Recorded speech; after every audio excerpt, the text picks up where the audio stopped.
Welcome to the Jackson Cloud. I'm Bob's Burgers. I'm Pajama Casey. And I'm the showman. And these are our Halloween costumes. Tune in on Friday as we carve pumpkins. You will see the great artistic expressions, namely of Olivia.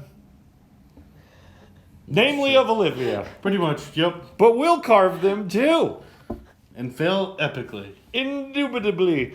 We are in our final episode of Genesis. It's been a long time coming, and here we are, 49 and 50. 50 is just kind of a bookend, so I'm just going to condense it.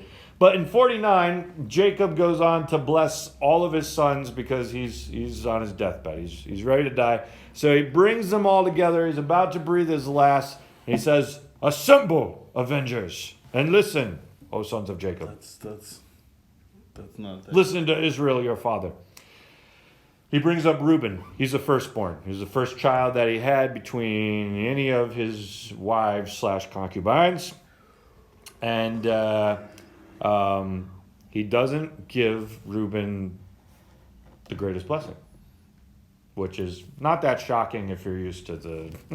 Well, several things. You guys remember what Reuben did to Dad? Slept with one of his his concubines. That's so right. Not that shocking that Dad's like, yeah, you're not getting the like mega blessing. But also at the same time, it's not uncommon throughout the Genesis story to bless younger ones. But Reuben's off the list for the things that he's done. He doesn't get, well, let's kind of read it and decide if you think it's positive or negative. Reuben, you are my firstborn, my might, and the first fruits of my strength. Preeminent in dignity and preeminent in power, unstable as water. You shall not have preeminence, because you went up to your father's bed. You defiled it. He went up to my couch. The couch, nonetheless. I'm not sure what that... Real quick, how old of a age difference is Reuben with Jacob? I don't know. You always ask this question. We didn't keep a long list of... I know, but like, I feel like Reuben's been around long enough that he's like 50 and getting this blessing. Like, Well, Dad's like 140-ish. So he's probably So he's also like 100 years yeah, old.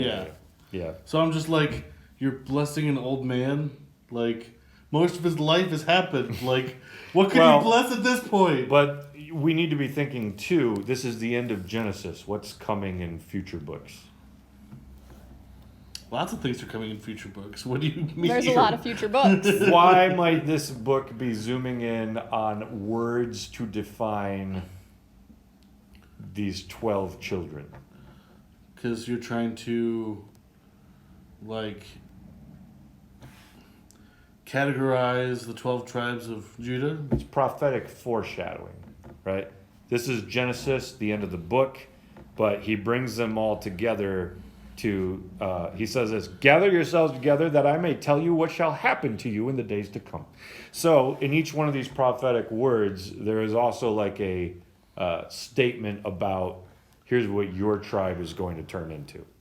And in this case, Reuben, you don't get the blessing because of the things you've done. And there's probably these overtones of your tribe is preeminent in dignity and power, but as unstable as water. So you won't have preeminence. So there are these statements, and I don't have every last text of like the whole Old Testament to show you where these go. That would take us too long. But like it's speaking into the books that are to come and the prophetic foreshadowing of where each one's going to go. Simeon and Levi, do you guys remember what they did? Didn't they, like, genocide a town? Yeah, they led the charge, which they were reasonably upset that their sister had been raped. They were reasonably upset that their dad didn't seem to care or do any, or at least not do anything about it. But they then did what happens every time you see rape happen in the Bible. They went to just a full level of like chaos and destruction as Hulk their answer. smash. So they went and killed every man in a whole town after making them do very painful things, and then take the rest of the town pretty much captive, treat them as reward of sorts. So, yeah, Simeon and Levi, they were the ones who led the charge. The other brothers also participated in some sense. I think Casey pointed out it seemed like they might have only, like, taken all the booty that there was left, all the treasure. But Simeon and Levi were the ones, like, would you like to comment that I used the word booty? Simeon and Levi, I'm sorry, it's another word. I'm gonna thesaurus booty really quick. Thesaurus. That's a terrible decision. Booty. Plunder. There we go.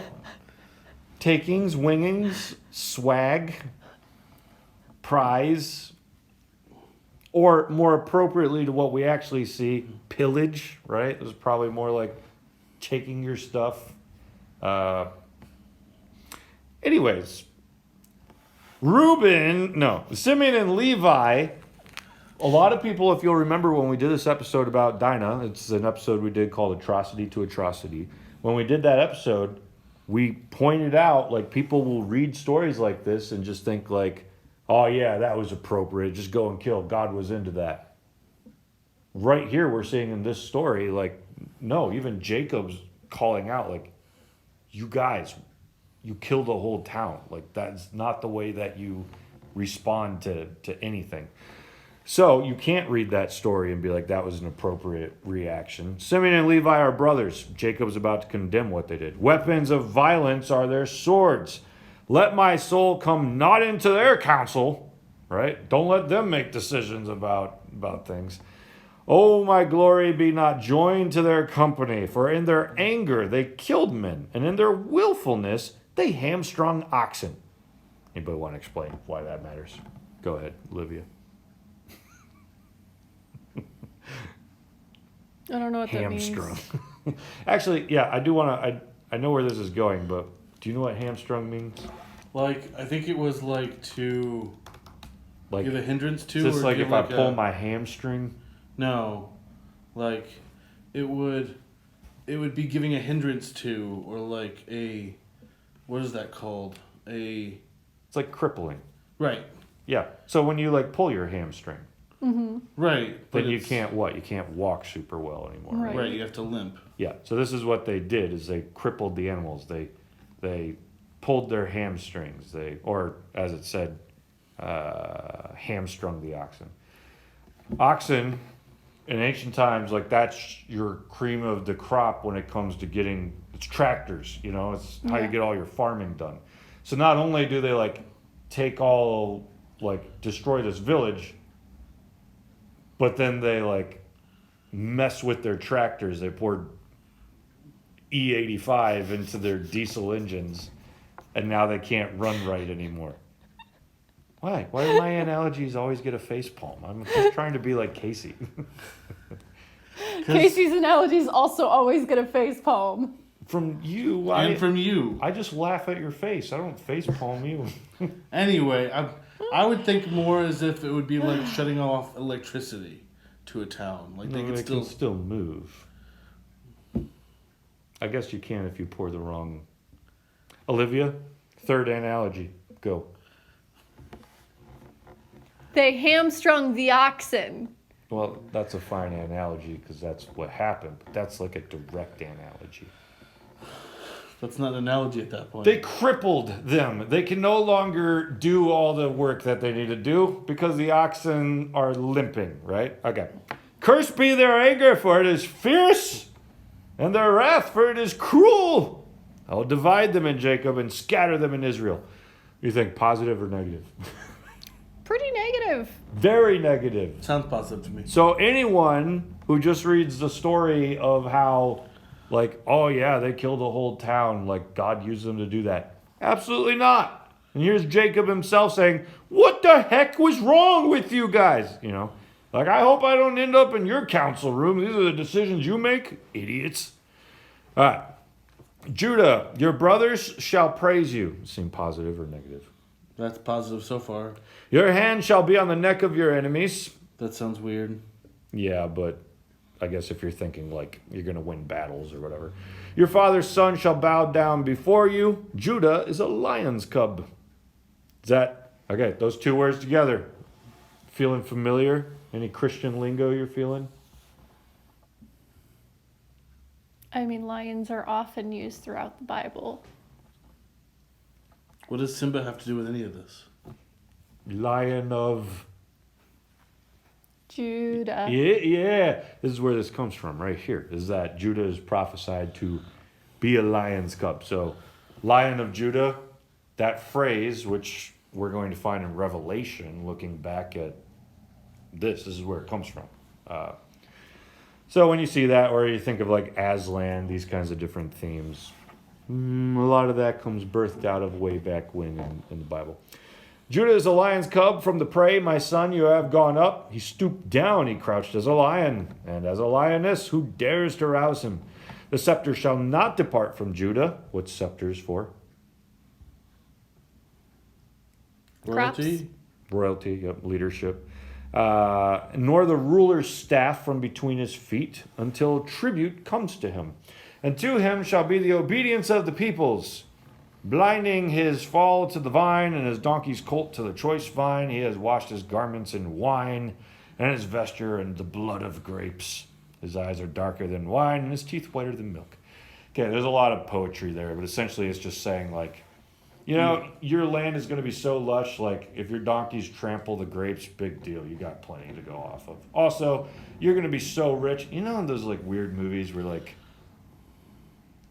royalty bathes in milk? You know what I'm talking about? Isn't that, like, a thing? Isn't that supposed to be, like, an ancient spa technique or something? I don't know. That's so gross. I think it's just think of all the showing cows off. that you just, like, squeezed into there, and now you just sit in it. Well, you know, cow's milk is warm when it comes out of the udder, so it's probably the only way for them to have gotten warm bath in that time. You have any udder jokes? No.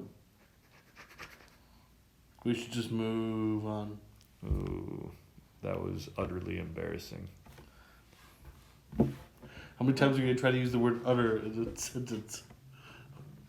I don't know. It's giving me spots. No, that one didn't work. Okay. How now, brown cow? All right. What were we talking about? Right. Milk. Well, okay. So in this case, they say you'll wash your garments in wine. Like Judah's gonna have. Think of it in the same way. Like, first off, who would wash their garments in wine? No one. That's stupid. It's gonna get so stained. But Unless they want it to become purple. yeah. But the idea was more or less like, think of the fine drinks. Okay, now imagine washing your clothes in that. Like that's the blessing upon Judah. I feel like the alcohol would evaporate though. Probably. Were you gonna eat your clothes? I don't know where this is going. No, but if you're watching it in wine, like the alcohol content would evaporate from it, which means it would dry quicker. I don't know where we're going with this anymore. I don't know either. We went from negative on Reuben, negative on Simeon, negative on Levi. We are now on son 4, and he's the one who gets the positive. So he's the one with the mega blessing. In fact, just looking at your like spaces between paragraphs, this one's like almost the biggest, right? So when it comes to Judah, he's got the biggest blessing upon him, or like the most choice blessing. Things are going to be really good, and the scepter shall not depart from him. Now, who comes from the tribe of Judah? There's a king, pretty well known in the Old Testament. I know it. I'm waiting to see if. Sure you do. Would be Samson, right? No, Samson No. wouldn't be a king so much as like... David? Yeah. Okay. So David is... Well, was Samson? I think Samson was Dan. But David is the king upon which all the promises of Jesus rest, right? The scepter will never depart from Judah. Scepter will never depart from David, who is a king who comes from the line of Judah. The scepter will never depart from Jesus, who is the final king of the line of Judah. And the reason that he's the final king is because he's not dead, right? He's still alive, and he can never die, and he's still got the scepter. So, in fact, is this passage actually used right in line with Jesus in the New Testament? Scepter shall never depart from Jesus? Verse? Maybe it just stays Nope. in Genesis. Okay. Well, Jesus is the ultimate fulfillment of this. So we've seen so many promises about Jesus throughout Genesis, which is still just mind-boggling to me. You know, like, you always think, like, maybe by the time we get to, like, the prophets, then we'll start talking about Jesus, because we're just a little bit away. But it's like Genesis 3. One day the serpent will strike the heel of a descendant of humanity, but humanity will destroy the serpent, crush his head. That was Jesus. And that was probably what I would say the angel of the Lord was the one who said that out loud. So it's like Jesus, the angel of the Lord, saying, here's a Was foreshadowing. prophesying about himself? Yeah, but he does the same thing at Abraham and Isaac, right? You don't need to sacrifice Isaac. God will provide the sacrifice. God will provide his son. It's the angel of the Lord. It's Jesus. He's the one who says it. Now, this is Jacob saying it this time, but we see these prophetic words throughout Genesis foreshadowing Jesus, who is to come many, many books later, right? Now, here's kind of a question. Why did he give, like, the mega blessing to Judah and not to the line of Joseph? Well, he is going to give a mega blessing to Joseph. This one down here is But if also that's- for Joseph. But if that's, like, the mega blessing, like, why is, like, I don't know, why does it seem like the way that the blessing continues is through Judah and not through Joseph? It's a good question. Because, like, it seems like the book was foreshadowing that, like, all right, Well, in our last Joseph chapter, yeah, like, Joseph was a big deal when it came to blessing, right? right, but it was still like, if he's doing the recap, why does it seem to, like, pivot? Like, Well, let's see what we think once we get to Joseph's blessing here in a second. I'm trying to remember what Judah was especially known for throughout his story. see, I don't remember what Judah did, except for he was probably one of the brothers that put Joseph down, in the beginning. Well, that's what I'm trying to remember. Was he one? I think Reuben was the one who tried to stop it, but he might have just been trying to win his dad's attention. Right.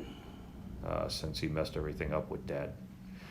I don't remember offhand, and it'll take me a little too long to find out. But let us know in the comments, what do you think, what was Judah known for that would make Dad put his blessing on him? My initial reaction would be, this is an attempt to bless the firstborn of all the tribes of Israel, and Judah ended up being the most early up the list who he felt comfortable blessing in that way.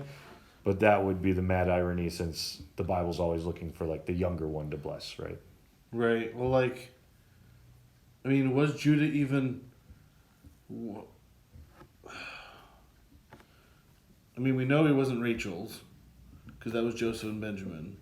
So, like, what wife did Judah come from? I want to say it was Leah, but I could be wrong. I don't So it could be the youngest one of Leah's? Although, Maybe. didn't Leah have like 5 or 6? I don't know. I don't Anyway, remember. for me, it just, I don't know. It feels like it could be one of those, the younger one of Leah kind of a things. Well, you might even be able to think, like, the blessing upon all of Israel, who's the first one representing them all. And in this case, if he's skipping a few, 1, 2, skip a few, stop at Judah. 4. 1, 2, skip Yeah. a few. I mean 1, and then 4. Yeah. So, well, we got a few more. These ones we go through quick. Zebulun shall dwell at the shore of the seas. He shall become a haven for ships, and his border shall be at Sidon. We don't know much about what that means, but my guess is, throughout history, you probably found that Zebulun ends up being like a historically related to sea people. Issachar is a strong donkey, crouching between the sheepfolds. He saw that a resting place was good and the land was pleasant. He bowed his shoulder to bear and became a servant at forced labor, foreshadowing some that he's going to get into. And then here's one that's interesting. Dan shall judge his people as one of the tribes of Israel. Dan shall be a serpent in the way, a viper by the path, that bites the horse's heels, so that his rider falls backward. I wait for your salvation, O Lord. Wow. Any thoughts on that one? What do you think? Positive or negative? That one's negative. That's pretty negative. What words stand out to you to take it that way? Because at first, Dan shall judge his people. Usually you think of judges as like, oh, well, that's good. But then it feels like it shifts, which makes us think, oh, maybe Dan's judgment is really bad, and like you don't want him to be a judge of people. Yeah, I mean, he's being called a serpent and a viper, and His that he's rider going to finds hurt backward. his riders. Yeah, and let's remember serpent, right? That word Nahash, that has come up in Genesis before, back in Genesis 3, the serpent of the Garden of Eden. Mm-hmm. And there's another word here that comes up in the same story.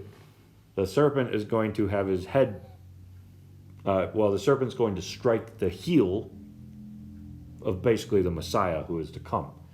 What word is here? He bites horses' heels. So we've got like two mega words tying Dan to... Judas?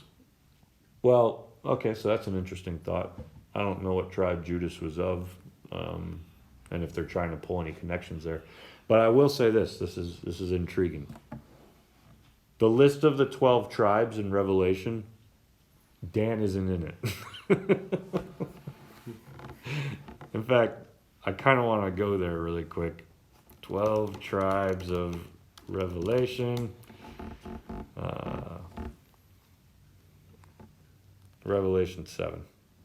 So in Revelation 7, you've got Judah. He lists Judah first, interestingly, right? Reuben, Gad, Asher, Naphtali, Manasseh. Manasseh was one of the sons of Joseph. Simeon, Levi, Issachar, Zebulun, Joseph, and the tribe of Benjamin. Now, is that 12? 1, 2, 3, 4, 5, 6, 7, 8, 9, 10, 11, 12. So there's 12. He left out Ephraim. Seems like he just summed him up in Manasseh since they were both children of Joseph. And then he also left out Dan. Dan's gone. So one bookend of the Bible, the beginning with Genesis, talks about how Dan is going to be, uses words related to Satan, right? And then the other bookend of the Bible is clearly reflecting on the blessings of these people, because he put Judah first, so he's clearly like thinking of the blessings that Jacob put on the tribes, and then he just skips Dan. Do you think he's intentionally thinking of Dan as like related to Satan or missing from the tribes in the end, as though like this one was chosen but fell short? Definitely makes me feel like Dan was the troublemaker of the family. We have this, Which is quite something, since the family is full of troublemakers. That's true. We did have this running joke at a pastor's meeting last month where I brought this up, and we just turned Dan into like the Karen of Scripture. So it was like, Dan, anytime we thought of someone who did something wrong or messed something up. Well, come on, Dan. Well, here's the other thing too that I'm slightly like confused by is, yeah, they have everybody that's like of the same age, and then Manasseh is like of the next generation, still included in this generation. And he's moved up the list as far as it's going. Is Manasseh, is that where Dan should be? No, maybe not. I don't know. Because we've already seen Zebulun. Right. And It's Issachar. just totally out of order. Yeah, except Judah's listed first intentionally, because Jesus is, Well, related right. to I'm not tribe. saying this order isn't Yeah. intentional. I'm just saying it's a very different order than we saw in Genesis. Even though Joseph and Benjamin are in the right order, so Yeah. Well, it's possible here, though, that John is just going off of thoughts back then. Here, let me quote one scholar. Gordon D. Fee, the omission of Dan is especially noteworthy since from a very early time, Irenaeus, it was suggested that Dan was omitted due to a tradition that the Antichrist was to come from Dan. Such a view probably related to bad press Dan receives in the Old Testament, beginning in Jacob's blessing. Because again, Satan, serpent, bite the heel. John, when he's writing Revelation, pictures, well, he just straight up says that ancient serpent is Satan. And clearly when he gets to this part about the 12 tribes and he's thinking of the serpent and Satan, it seems to me, and I could be wrong, seems to me he just throws Dan in there. So like, this is the Susan of Narnia right here. You probably haven't read all 7 of the books. No, all 7. Have you read all 7? I haven't read any of them. Then what But you can't wowing at me assume for? that. No, I can. I know no one who's read all 7 except Casey. And Okay, I still know what watchers. happens to Susan. What happens with Susan? She gets obsessed with her looks and she falls out. Oh, Ha. I did know this. Yeah, okay. How do you know that? Alec is a huge nerd. Okay, but he was a Tolkien more than Narnia. Okay, yes, he likes Tolkien better than C.S. Lewis, but like he still very much geeks over C.S. Lewis. Like, Okay.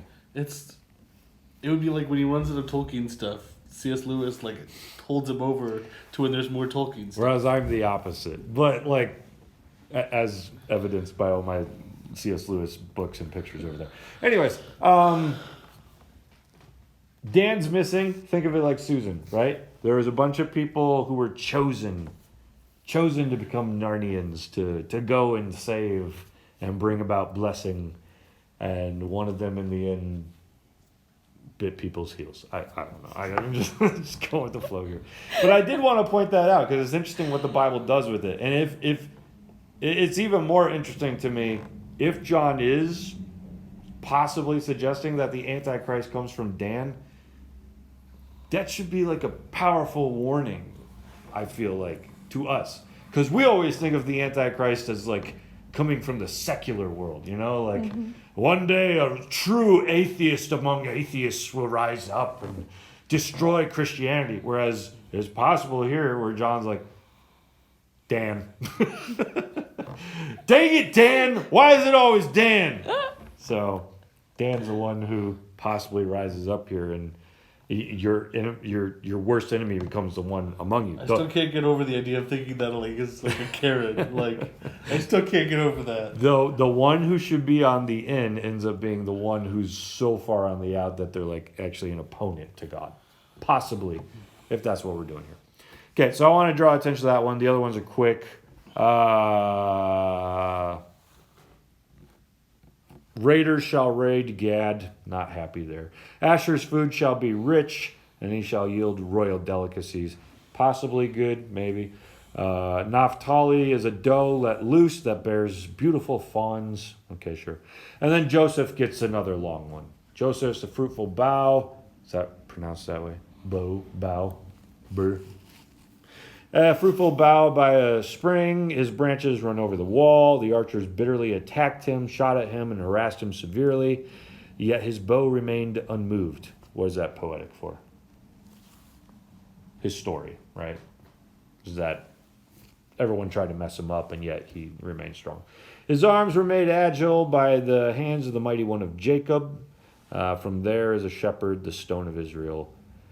By the God of your father who will help you, by the Almighty who will bless you with blessings of heaven above, blessings of the deep that crouches beneath, blessings of the breasts and of the womb, the blessing of your father, are mighty beyond the blessings of my parents, up to the bounties of the everlasting hills. May they be on the head of Joseph and on the brow of him who is set apart from his brothers. Benjamin's a ravenous wolf. In the morning devouring the prey, and at the evening dividing the spoil. I think Benjamin's tribe was known later to be very skilled archers, so that could be like possibly a word towards that. But Joseph gets a long blessing as well, and partially from the whole story that's already happened to him, the blessing has clearly been seen upon him, Right. of all 12 brothers. So since he helped save the 12 brothers. Mm-hmm. So we have that. Then from there, Jacob breathes his last as soon as he's done doing that. And they embalm him with an Egyptian embalming, which takes 40 days. And then all of Egypt wails for 70 days, weeps for him. And then they take him to the cave of his fathers and grandpa and grandma and all of them. He's buried in the same place. And that's more or less where the story of Genesis ends, except all the brothers come back to Joseph, because now that dad's dead, they're like, please don't kill us now. You didn't just keep us alive because dad was still here, right? And I mean, we still at least have Benjamin, right? And Joseph, yeah, okay, so maybe that's what they're thinking. We see what you're doing with Benjamin, that you were just trying to save him, not all of us, but you gave in. But then Joseph replies with the same thing he said earlier. Why do bad things happen? Joseph is like, in this particular case, I went through suffering because God needed to use me in this way to save all of you. So, and then Joseph dies. And that brings us to the end of Genesis, and it sets you up to be ready for the start of Exodus. Joseph tells his own brothers, I'm about to die. God will visit you and bring you out of this land to the land that he swore to Abraham, to Isaac, and Jacob.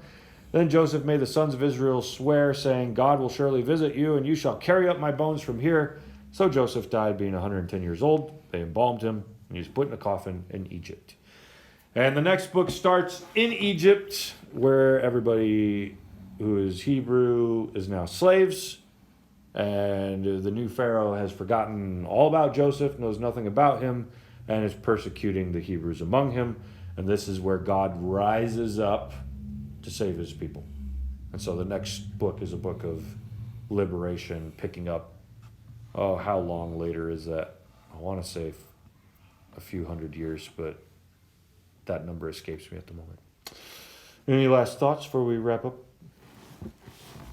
Genesis is a long book. It's a long book, it is. Is that an actual song, or you just made it up? Because I'm searching my VeggieTales Mega Bank, and I got nothing. I mean, I stole the tune from something. Zacchaeus was a wee little man. Yeah. A wee little man was he. All right. Well, in that case, congratulations. You have made it through a 50-chapter book. Where will we go next? I have ideas. Most likely Exodus. I have other ideas. Whoa. It's very clickbaity. I think you all know what I'm thinking. No, Revelation. No, Revelation. Yeah. Look, man, people Google Revelation all the time. I'm just trying to clickbait them in here. It's a very pastoral thing to do. You will never believe what the dragon said to the woman on the moon. See, I'm already making it work. Be sure to like, comment, subscribe down below. And join us on the Discord. And beat me to the first comment if you dare. And You we'll see can't you. do that while you're dressed as Pajama Sam. Yeah. It's not right. That would be darkness. You need, if you right. want to be the bad guy who is really just misunderstood in Pajama Sam lore, you have to be darkness. I lost my cloak. I don't know where that black cloak is.